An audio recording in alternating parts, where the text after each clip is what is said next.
ሰበር መረጃ ዶግማ ማለት ምን ማለት ይመስላል? ምን ማለት ነው? ዶግማ ማለት ቤተክርስቲያን የምትመራበት ማለት ነው አይደለም? ምንድነው? ዶግማ ማለት የማይሳሳት የማይለወጥ ትምህርት ማለት ነው።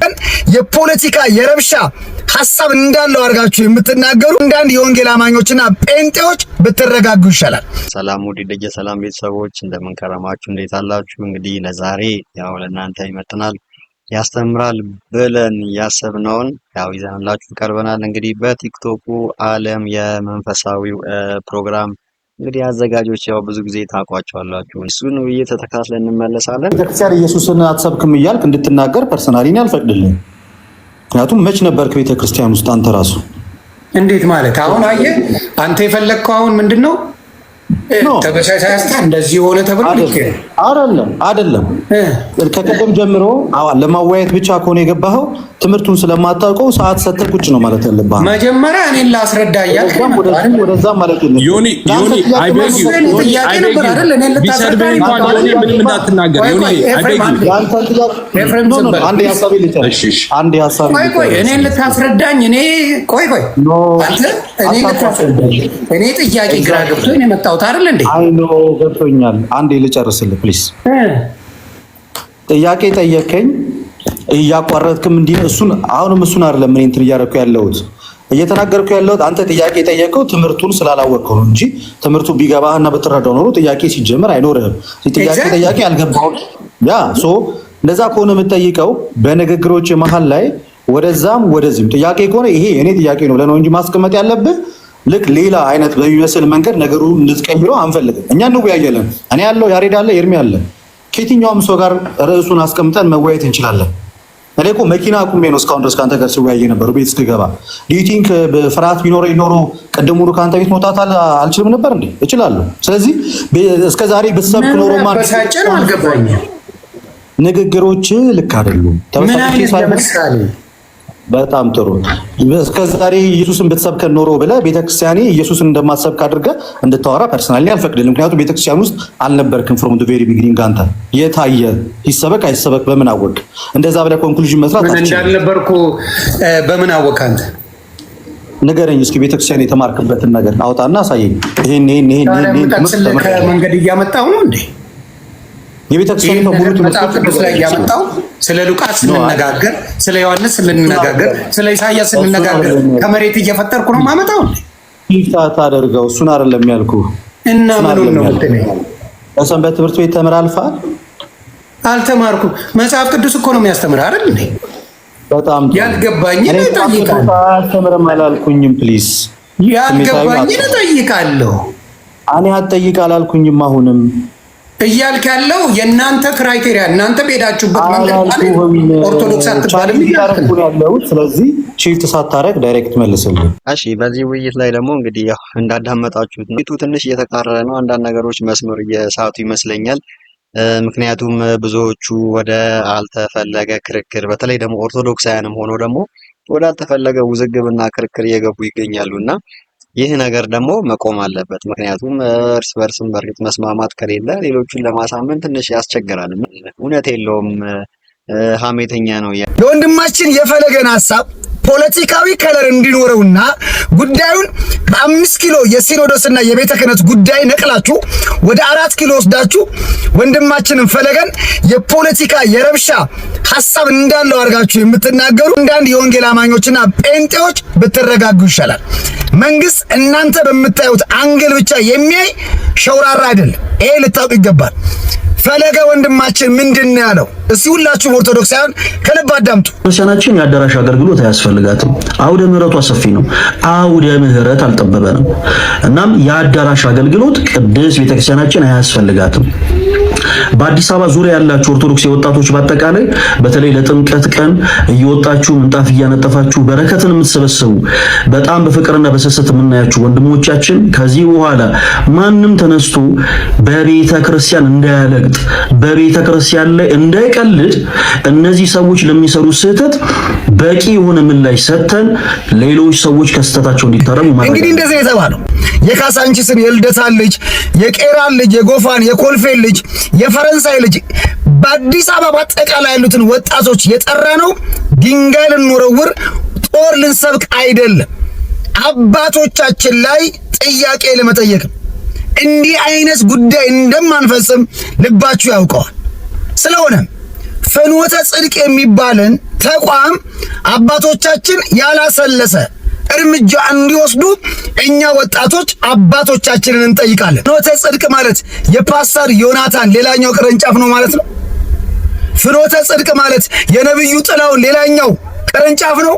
ስለዚህ ቤተክርስቲያናችን አዳራሽ ውስጥ አትገለገልም። የራሷ አውደ ምሕረት የራሷ ቤተ መቅደስ አላት። ፍኖተ ጽድቅ እያራመደ ያለውን የአዳራሽ አገልግሎት እንቃወማለን። ይህን ተቃውሞ ደግሞ በደቦ ሆነን በአንድ ላይ ሆነን አባቶች ላይ ጫና እንፈጥራለን። ፍኖተ ጽድቅ ላይ የማያዳግም እርምጃ እንዲወሰድ እንጥራለን፣ እንደክማለን ማለት እናንተ ለምንድን ነው አንጨረጨራችሁ?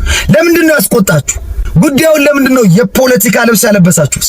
ወንድማችን ፈለገን ከፖለቲካ አጀንዳ ጋር ለማገናኘት የሞከራችሁት። በነገራችን ላይ ከፖለቲካ ጋር ብታገናኙትም ታስሮ መፈታት፣ መወንጀልና መቀጣት፣ ወህኒ መውረድና መታሰር ልማዳችን። ስለ ወንጌል ክብር፣ ስለ ክርስቶስ ፍቅር፣ ስለ ቤተ ክርስቲያናችን ክብር መታሰር፣ መንገላታት፣ መከራ መቀበል የለመድነው ነው። አዲስ ነገራችን አይደለም።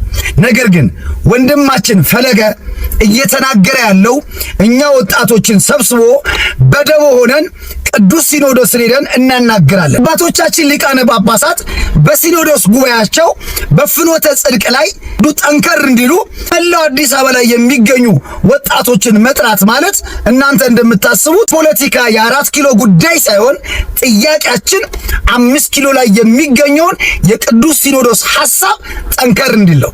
ስለዚህ ብዙ አትንፈራገጡ። ወዳልሆነ አቅጣጫ ወስደው ደግሞ ወንድምናቶችም ለማጣላት ወዳልፈለገ መስመር የሚወስዱ ወንድሞች አሉና እሱንም እንግዲህ ስንከታተል እንደዚህ አይነቶች ልብ ማለት ይገባል ብዬ አስባለሁ።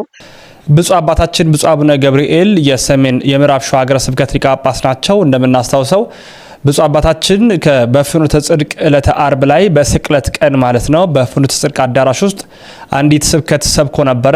ያም ስብከት እንግዲህ በዕለተ ትንሣኤ ነው የተለቀቀው። ከዛ በኋላ እንግዲህ ከቤዛዊት ዓለም ድንግል ማርያም ቤዛዊት ዓለም አትባልምና ሌሎች አስተምህሮቶች ስህተት የሆኑ አስተምህሮቶች በጣም ብዙ ማለት በምንችል ደረጃ ተጋርቶ ነበረ። በርካታ መምህራን፣ በርካታ ሊቃውንት፣ በርካታ ምእመናን በዚህ ጉዳይ ላይ ሀሳብ አስተያየት ሰጥተዋል። የአንድ ጳጳስ ተጠሪነቱ ለቅዱስ ሲኖዶስ እንደሆነ እናውቃለን። ታዲያ ብፁዓን አባቶች ሆይ መልስ ስጡ በሚል በርካታ መምህራን ለቅዱስ ሲኖዶስ ለቋሚ ሲኖዶስ መረጃዎችን ሲያደርሱ ነበረ። ለዛም በሚመስል ሁኔታ አሁን የደረሰን ሰበር መረጃ አለ። እሱም ቋሚ ሲኖዶስ በብፁዕ አቡነ ገብርኤል ጉዳይ ላይ ስብሰባ ለመያዝ ቀነ ቀጠሮ ይዟል። ሚያዝያ የፊታችን አርብ ማለት ነው 17 በቅዱስ ሲኖዶስ በምልአት ሊቃነ ጳጳሳት በተገኙበት የቋሚ ሲኖዶስ አባላት ማለት ነው በብፁዕ አቡነ ገብርኤል ጉዳይ ለመወያየት እንዲሁም ደግሞ በፖፕ ፍራንሲስ ሞት ጉዳይ ለመገናኘት የፊታችን አርብ ቀነ ቀጠሮ ይዟል። ስለዚህ ጉዳዩን አሁን ወደ አባቶቻችን ወደ ቋሚ ሲኖዶስ ወደ ብፁዓን ሊቃነ ጳጳሳት ያመራ ስለሆነ የአባቶቻችንን መልስ እናድምጥ፣ የአባቶቻችንን መልእክት እናድምጥ፣ የአባቶቻችንን ውሳኔ እንጠብቅ የሚል መልእክት ለማስተላለፍ ነው ወደ እናንተ የመጣሁት። ሰበር ነው። የአንድ ጳጳስ ተጠሪነቱ ለቅዱስ ሲኖዶስ ነው። አባቶቻችንም እጅግ የተሻለውን ውሳኔ እንደሚወስኑ ከመንፈስ ቅዱስ ጋር ሆነው እንደሚያሳውቁን እምነት አለን። ሼር፣ ኮፒ ሊንክ፣ ሪፖስት አድርጉልን። ያሮስ 2 ላይ ይህን አሰበር የሆኑ መረጃዎችን ለቅቄላችኋለሁ። በያሮስ በዋናው ቻናል ደግሞ ከብፁዕ አባታችን ጋር የተገናኙትንም ሀሳቦች በስፋት ይዤ መጥቻለሁኝ። ገብታችሁ ተከታተሉ። ወንድማችሁ ልዑል መብራቱ ነኝ። ያሮስን ፎሎ ስታደርጉ ሰበር የሆኑ መረጃዎች ይደርሷችኋል። በተቻለ አቅም እንግዲህ ያው አባቶችን በዚህ ላይ በእርግጥ አሁን ጉባኤ ሊካሄድ ነው ተብሏል። ብዙ መልስ እንጠብቃለን። ለዛም መፍትሄ እናገኛለን ለብዙ ጥያቄዎች ብዬ አስባለሁ። ወንድሞች የሚከራከሩበት እሱን እንግዲህ ተስፋ እናደርጋለን ከእግዚአብሔር ጋር። ነገር ግን በጣም ልክ በእንደዚህ አይነት ጭንቀት ውስጥ ያሉ እህት ወንድሞቻችን እረፍትን እንዲያገኙ በቻልነው አቅም ማገዝ የምንችላትን ያክል እንድናግዛቸው ነው እና ምን አለ መሰለሽ ያብዬ አንቺ ያልሻቸው ነገሮች ጌታ ባወቀ ግን በጣም በጣም በጣም ተራ ነገሮች ናቸው። ማለት ክርስቶስ ዋጋ ከከፈለለት ካንቺ ነፍስ ጋር የሚነጻጸሩ አይደሉም። ያብዬ ክርስቶስ ዋጋ ከከፈለለት ካንቺ ነፍስ ጋር የሚወዳደሩ አይደሉም። ክርስቶስ ኢየሱስ ላንቺ ሲል ስጋውን ቆርሷል፣ ደሙን አፍስሷል። በመስቀል ተሰቅሎ ራሱን መስዋዕት አድርጎ አቅርቧል እና ይህን ያክል ዋጋ የተከፈለላትን ነፍስ እና አሁን ያወራሻቸው ችግሮች ሊነጻጸሩ የሚችሉ ነገሮች አይደሉም። እርግጥ ነው ብዙ ነገሮች ተስፋ ያስቆርጣሉ። እረዳሻለሁ። በተለይ ሴት ሆነሽ በተለይ ቤት ውስጥ ደግሞ የቤተሰብ ሸክም ሆኖ ለትራንስፖርት የቤተሰብ እጅ ያዩ ተመርቀው ትምህርት አልቆ ነገሮችን ሁሉ አለለ ትንሽ አረጋግቶ ለመቀጠል በጣም ከባድ ነው። እረዳሻለሁ። ግን እመኚ ልንገርሽ፣ እግዚአብሔር የተሻለ ነገርን ያመጣል። ከሁሉ በፊት እኔ አሁኑኑ ቃል የምገባልሽ እንደው አንድ ሰው አስቸግራለሁ። እኔ ቲክታክ ፕላትፎርም ላይ ያን ያክል ብዙ ሰው አያውቀኝም እና ከኔ የተሻለ በጣም ተደማጭነት ያለው አንድን ሰው አገናኝሻለሁ። መልእክተኛውን ማለት ነው። መልእክተኛውን እንደምንም ብዬ እንደው ግሩም ላይ ወድቄ ቢሆን አገናኝሽና በቻለው አቅም እንደው ጊዜያዊ ነገር መርዳቱ ለአንቺ ብዙ የሚጠቅምሽ ነገር አይደለምና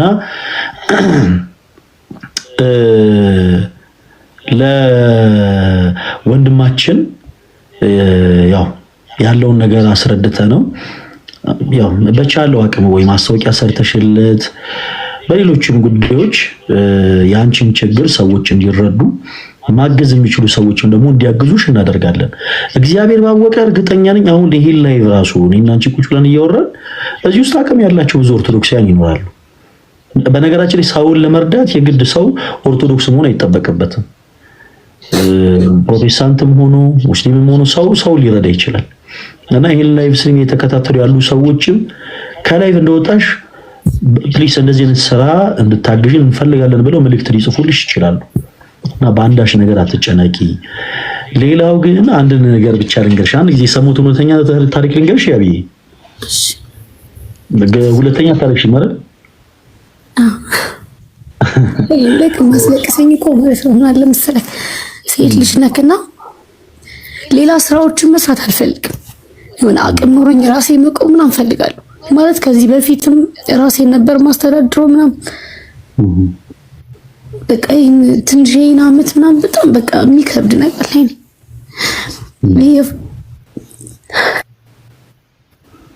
ያብዬ አታልቅሽ ፕሊስ፣ አታልቅሽ።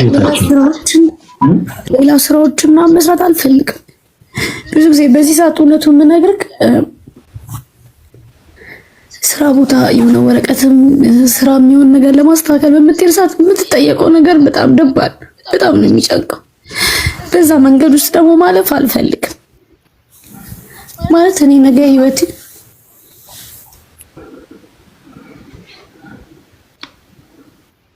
ችግር የለውም። ነገሮችን ተረድቼሻለሁ። ልትናገር የፈለግሻቸውን ሀሳቦች በአጠቃላይ ተረድቼሽ። በተረፈ የዛሬው ዝግጅታችን ይሄን ይመስል ነበረ። ፕሮግራሙን ከወደዳችሁት ላይክ አድርጉ፣ ሰብስክራይብ አድርጉ። በሚቀጥለው እንገናኛለን። ሰላም ነው።